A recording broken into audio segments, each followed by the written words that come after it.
Assalamualaikum warahmatullahi wabarakatuh. Selamat sore Sobat Asa semuanya. Kembali lagi di Radio SFM Sambung Selaksa Asa Indonesia. Pada kesempatan kali ini Lin Fauziah datang lagi menemani Sobat Asa di program acara Bincang Sehat bersama dengan BSMI Kota Blitar. Dan kali ini temanya adalah pentingnya vaksinasi untuk anak-anak menjelang PTM. PTM itu apa, Mas Kuko? PTM itu adalah Pembelajaran tatap muka. Nah, itu saya lupa, pembelajaran tatap muka bersama dengan tadi Kak Kukuh Wisda Kukuh Ali Fahad AMDK, merupakan perawat UPT Puskesmas Bakung ya. Iya, betul sekali. Betul sekali. Ini untuk informasi ya, mungkin Sobat Asa kan sekarang udah tambah banyak nih Kak Kukuh. Jadi nggak tahu kalau dulu Kak Kukuh tuh pernah di sini. Iya, sudah lama banget. Sudah lama banget babat di sini. Habis itu alhamdulillah dapat rezeki jauh ya kerjanya. Lalu dan disibukkan di puskesmas. Puskesmas banyak ya kegiatannya ya Mas ya. Lumayan banyak Lumayan ya banyak. Kalin ya, apalagi di masa pandemi ini. Untuk kegiatan puskesmas sejauh ini yang paling banyak adalah kegiatan terkait dengan vaksinasi COVID-19. Dan pada minggu-minggu ini difokuskan pada vaksinasi anak. Makanya ini nyambung sekali dengan tema kita yang kita bahas pada hari ini ya. Apalagi terkait dengan vaksinasi anak ya, khusus anak usia 6 sampai 11 tahun. 6 sampai 11 tahun ya sekarang ya fokusnya. Iya, betul. Jadi dan sekarang naik lagi ya Mas ya. COVID ya. Ya, seperti itulah. Nanti akan dibahas juga mungkin sekarang gimana nih solusinya mungkin di puskesmas. Karena pandemi lagi, PTM kayaknya nggak jadi lagi ya. Udah mulai kembali lagi sekolah online. Adik saya juga sekolah online soalnya. Mulai daring lagi. Mulai daring lagi. Tapi sebelumnya mau tanya Mas Kuko, kesibukannya di puskesmas selain vaksin atau masuk ke dalam divisi itu? Kalau untuk saya sendiri di puskesmas yang paling utama sebenarnya sebagai perawat di IGD Puskesmas Bakung. Terus dapat tugas tambahan sebagai TGC atau tim gerak cepat. Sekaligus yang baru ini pemegang program Promkes, promosi kesehatan di puskesmas. Oke. Jadi seperti itulah bagian tugasnya Mas Kukuh di UPTD Puskesmas Bakung, UPT ya, UPT Puskesmas Bakung. Nah, kan memang vaksin tuh penting ya Mas ya. Iya, betul sekali. Penting, tapi ada beberapa yang nggak bisa vaksin. Dan sekarang udah mulai anak-anak, apakah ada kesulitan atau mungkin lancar-lancar aja ketika prosesnya anak-anak tuh mulai kapan ya? Untuk vaksinasi anak itu sebenarnya dimulai sejak 21 Januari 2022 ini ya. Tahun ini ya. Dilakukan secara serentak di seluruh Indonesia. Sekarang fokusnya di anak usia 6 sampai 11 tahun. Nah, selama sebulan ini ya sudah mulai mau kurang sebulan. Lebih 1 bulan. Iya. Apakah ada kendala nih? Soalnya kan anak-anak memang mungkin agak susah ya dan takut. Ada yang rewel juga gitu ya. Gimana? Jadi gini Kalin, terkait dengan vaksinasi anak yang kita jalankan di puskesmas. Kalau kita untuk vaksinasi anak sekarang kita sudah menuju dosis 2 ya. Jadi kurang lebih sudah 1 bulan ya. Selama kita melakukan vaksinasi di puskesmas, kita kan sistemnya goes to school. Jadi kita dari puskesmas yang pergi ke sekolah-sekolah ya. Jadi pergi ke sekolah-sekolah. Nah, kita melaksanakan vaksinasi di sekolah-sekolah. Banyak sih cerita menarik ketika kita melaksanakan vaksin di sekolah ya. Ada yang anaknya berani gitu kan, ini kan mulai dari usia 6 sampai 11 ya. Jadi ada yang usia 6 tahun bahkan kurang dari 6 tahun itu yang berani sekali. Dia itu sampai kan seharusnya diantar sama orang tua tuh. Ketika masuk di dalam dia tuh sampai nggak mau diantar. Jadi saya itu berani loh, jadi masuk sendiri terus duduk divaksin itu ya dia berani-berani aja. Nah, jadi nggak nangis, nggak apa, nggak rewel. Nah, itu yang menarik itu. Bikin kagum ya? Iya, bikin kagum. Beda sama anak yang. Tapi juga ada sih ditemukan kasus-kasus yang misalnya si anak itu ya dia nangis, nangisnya itu yang sampai nangis gimana ya, histeris ya, karena takut Iya. disontek. Bahkan yang lucu tuh gini, jadi itu ada yang dari awal ya, bahkan sebelum masuk gerbang sekolah itu dia sudah nangis karena lihat Petugasnya pakai. petugasnya vaksin itu, dia sudah takut duluan. Terus Jadi, nggak berani masuk sekolah. Terus akhirnya terpaksa harus dipanggilkan orang tuanya, terutama ayahnya, karena sebelum-sebelumnya itu didampingi ayahnya. Nah akhirnya itu bisa iya, sampai masuk pun dia masih nangis histeris. Nah setelah disontek itu lah tiba-tiba diam. diam Kenapa? aja. Kenapa? Ternyata nggak sakit. Iya, udah kadang nangis. Sakitnya nangis Iya. soalnya capek gitu ya. Nangis tuh juga capek loh. Ternyata itu karena sebenarnya dari psikologisnya si anak yang takut disontek itu. Jadi karena masih itu kejadian itu waktu dosis pertama, Dosis sebenarnya pertama. banyak yang belum pernah disuntik ya. Jadi ya banyak yang nangis. Jangan nangis takut gitu ya. Takut. Coba yang di dosis kedua ini kebanyakan atau mayoritas karena sudah pernah mendapatkan pengalaman suntikan di dosis pertama, jadinya banyak yang berani gitu kali. Iya, jadi ini sudah ke dosis kedua ya, Kak? Ya, dosis Yang kedua. dosis pertama sudah selesai semua di wilayah Bako untuk anak-anak, atau memang ada beberapa yang belum karena ada kendala apa? Ya. Kalau sekarang kan fokusnya kan saat ini untuk anak-anak ya. Iya. Untuk vaksinasi anak sendiri di Bakung berjalan lancar ya. Lancar. Cuma mungkin ada satu sekolah yang barangkali ya banyak yang tidak vaksin. Itu karena ya dari orang tuanya yang tidak setuju, Oh gitu. atau karena anaknya yang kondisi badannya sakit. Sakit Nah, gitu. biasanya yang nggak vaksin pada hari itu juga biasanya menyusul vaksinnya. Gitu. Jadi tapi ya tetap masih ada Tetap. yang belum vaksin Iya. sampai sekarang.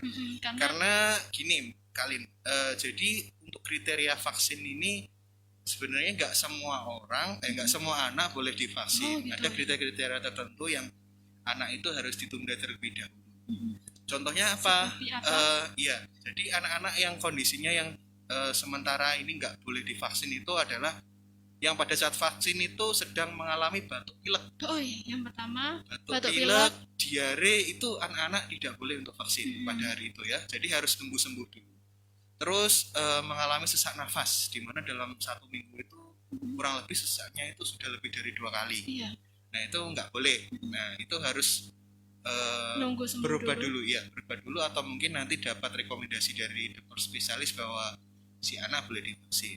Terus kondisi lain, contohnya yang mengalami kanker Oh iya. atau mengkonsumsi obat imunosupresan, atau kondisi-kondisi defisiensi imun, atau penyakit-penyakit imun lainnya, atau sindrom contohnya GBS ya, Guillain-Barré syndrome, itu tidak boleh divaksin.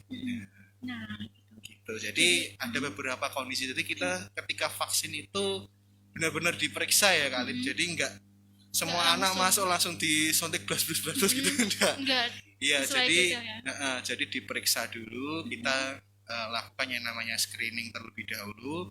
Setelah lolos screening, ya biasanya di screening itu ada pemeriksaan tekanan darah, terus ada pemeriksaan suhu tubuh, terus ditanya-tanya itu ada belangko screeningnya. Setelah ditanya-tanya dipastikan lolos, baru masuk meja vaksinasi atau penyuntikan. Nah setelah masuk meja penyuntikan itu nggak langsung pulang ya, jadi kita nunggu dulu di sekolah itu, diobservasi dulu kurang lebih 10 sampai 15 menit. Kenapa kok harus dilakukan observasi dulu? Karena untuk mengetahui KIPI atau kejadian pasca imunisasi. Nah, jadi kalau misalnya selama 10 sampai 15 menit itu ditemukan gejala, yang paling banyak untuk anak-anak tidak banyak sih ya, yang ada itu biasanya mual. Ada mualnya. Mual, lemes. Nah, yang berapa kali saya temukan itu adalah mual. Nah, kenapa kok mual? Yang kebanyakan dari anak-anak ini yang mual ini karena awalnya takut. Iya. Jadi mempengaruhi ya faktor psikologis, terus akhirnya mual setelah vaksin. Yang lain-lain aman. Nah, jadi selama 10 sampai 15 menit itu kita tunggu dulu. Jadi kita lihat apakah ada mualnya, apakah ada pusingnya mungkin, nah, terus apa redek atau keringat dingin atau gimana, atau mungkin pingsan. Nah, tapi sejauh ini belum ada sih yang sampai Sejauh pingsan gitu ya. ya sampai sejauh pingsan enggak ada. Yang paling beberapa kali saya temukan mual itu. Kalau lengannya sakit Ya banyak. biasanya itu setelah pulang. Setelah pulang lengannya sakit Iya, ya. setelah pulang baru berasa lengannya sakit. Kalau untuk jenis vaksinnya, Kak Lin, Iya. untuk vaksin yang digunakan untuk anak-anak ini usia 6 sampai 11 tahun, ini berdasarkan keputusan dari IDAIA, Ikatan Dokter Anak Indonesia, vaksin yang digunakan adalah vaksin Sinovac. Jadi vaksin Sinovac ini terbukti yang paling efektif ya untuk anak-anak terutama di Indonesia ya. Jadi gitu. Jadi yang kita gunakan itu adalah vaksin Sinovac yang isinya adalah inactivated virus atau virus yang sudah dimatikan. Gitu. Jadi vaksin yang digunakan itu. Mungkin barangkali ya para pendengar semuanya yang bertanya-tanya juga ya, mungkin anaknya divaksin apa, gitu. terus Semuanya belum Sinovac ya. belum tahu. Jadi vaksin yang digunakan semuanya adalah vaksin Sinovac. Iya. Mungkin Kak Koko bisa ngasih tahu, mungkin ada orang tua kadang-kadang yang takut mungkin anaknya divaksin masih kecil gitu. Gimana sih meyakinkan mereka gitu kan betapa pentingnya vaksin buat anak-anak, apalagi nanti kalau misalnya sudah kembali turun kan kita bakal tatap muka lagi. Jadi gini ya, untuk orang tua yang ada di rumah semuanya, terutama pendengar radio Asa FM, ini saya nitip pesan ya, terutama apalagi kalau misalnya ada anaknya yang belum vaksin ya. Kalau sudah vaksin ya saya acungi jempol, berarti ini oke lah. Iya. Tapi kalau misalnya ada yang belum, jadi gini ya, kenapa vaksin itu sangat penting sekali bagi anak-anak, terutama sebelum pembelajaran tatap muka. Kita tahu sendiri bahwa kondisi saat ini, kondisi COVID-19 di Indonesia pada sekarang ya, di tanggal 15 Februari Iya.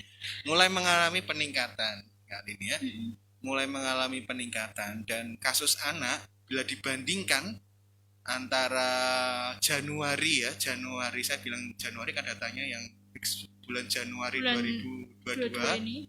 sama Januari 2021 itu peningkatannya adalah 10 kali lipat. Itu untuk anak-anak. Untuk anak-anak Usia yang 6 sampai Iya. 11 6 tahun sampai itu. 11 tahun itu mengalami peningkatan 10 kali lipat. Nah, jadi kasus COVID itu ya sekarang mengalami peningkatan luar biasa. Dan walaupun Kak Lin ya, walaupun kasus COVID-19 pada anak-anak itu cenderung 60% ke atas itu asimptomatik atau tidak bergejala. Ya, tetapi kalau misalnya anak-anak itu kan dia itu cenderung sering main, kalau di rumah itu kan sering main keluar sama teman-temannya, ke tetangga-tetangganya. Nah, si anak itu akan bisa membawa virus. Nah, ini yang bahaya. Nah, kalau dia itu misalnya membawa virus terus kemana-mana, nah itu nanti akan meningkatkan klaster baru. Nah, itu yang berbahaya. Yang bahaya. Iya. Terus selain itu, ketika kita di sekolah, namanya kita di sekolah pembelajaran tatap muka ya, walaupun ada peraturan di mana ya kita di sekolah itu harus melakukan physical distancing, jaga jarak, pakai masker, mematuhi protokol kesehatan yang lain, harus cuci tangan. Nah, tetapi kan walaupun seperti itu, kita di sekolah ketemu orang nih ya, kita kan nggak tahu bagaimana kondisi anak yang lain ya. Bisa aja si anak sakit tapi ya sama orang tuanya udah masuk aja, nanti ketinggalan pelajaran. Nah, itu ya. Iya, saya juga gitu dulu pas sekolah. Nah, daripada nanti ketinggalan belajar, masuk saja. Nah, ini kalau misalnya dia ketemu teman-temannya yang lain itu nggak punya kekebalan tubuh atau antibodi yang cukup, nah bisa aja nanti di dalam sekolah ini saling menularkan satu sama lain dan akhirnya membuat klaster baru. Nah, itu yang kita hindari. Nah, makanya sebelum pembelajaran tatap muka berlangsung, sebisa mungkin si anak itu alangkah baiknya jika mendapatkan vaksinasi, apalagi yang paling baik adalah vaksinasi yang sudah COVID atau sudah melakukan vaksinasi 2 dosis. Gitu. Kecuali untuk anak-anak yang memang tidak bisa vaksin gitu ya. Iya, kecuali untuk anak yang tidak bisa vaksin ya jangan berkecil hati. Karena namanya pengetahuan itu kan selalu ada riset-riset Iya. tertentu Balin ya. Mm-mm. Jadi kan dulu vaksinasi anak belum direkomendasikan. Iya. Tapi setelah ada riset akhirnya direkomendasikan. Nah, nanti kalau misalnya yang belum bisa vaksin pun itu kan nanti akan diteliti lebih lanjut nih.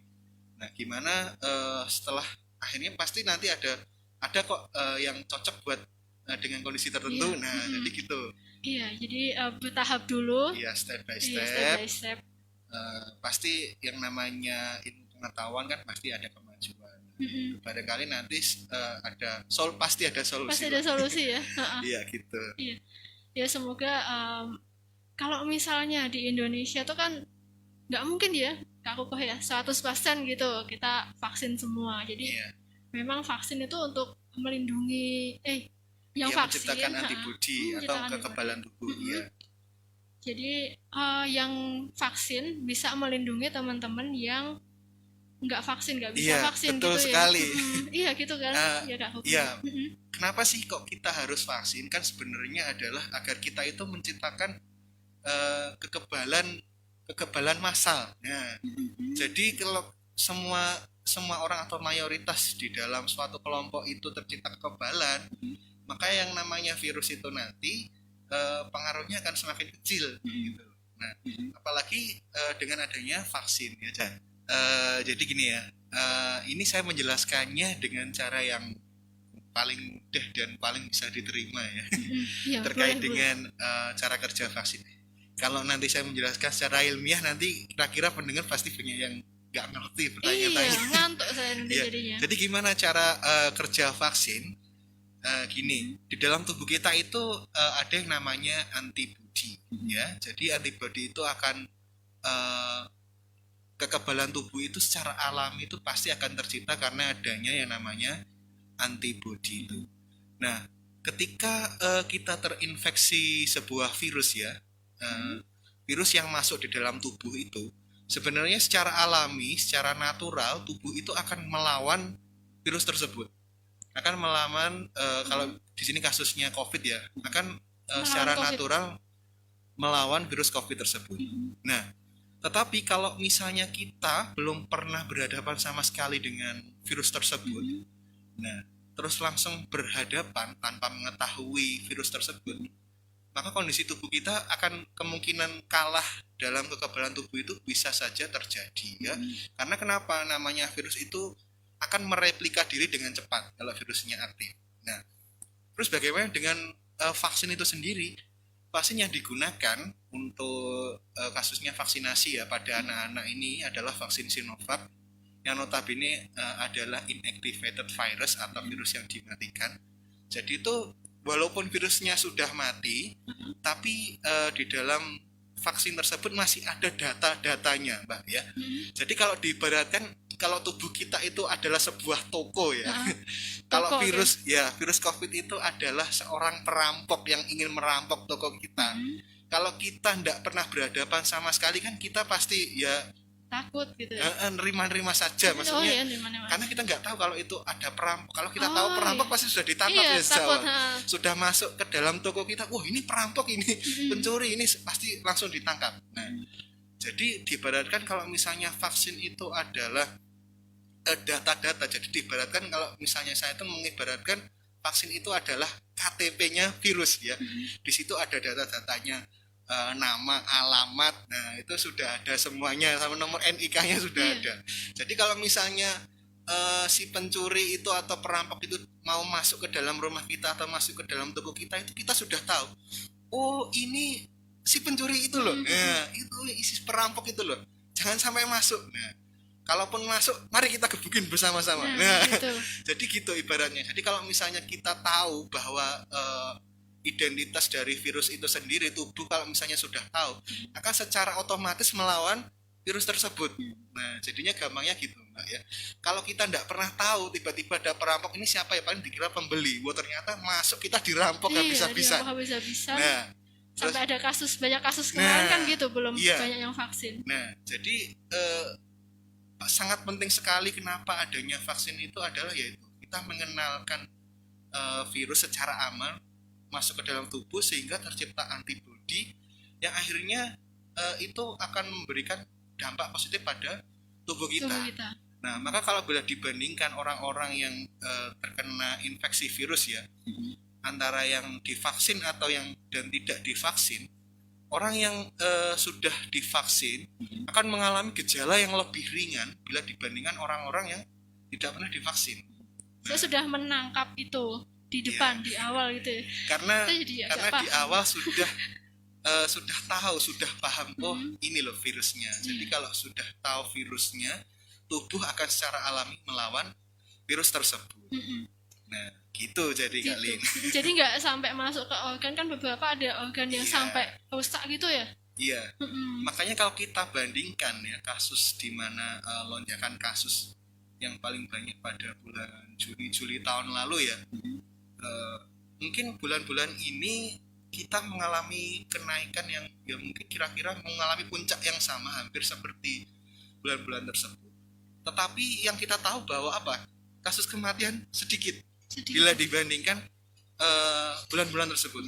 Kalau kita lihat datanya ya, kita lihat datanya siklusnya itu. Kalau untuk kasus COVID meninggal Iya, dan terkonfirmasi COVID pada bulan-bulan ini rata-rata per minggu itu adalah sekitar kurang lebih 70-an.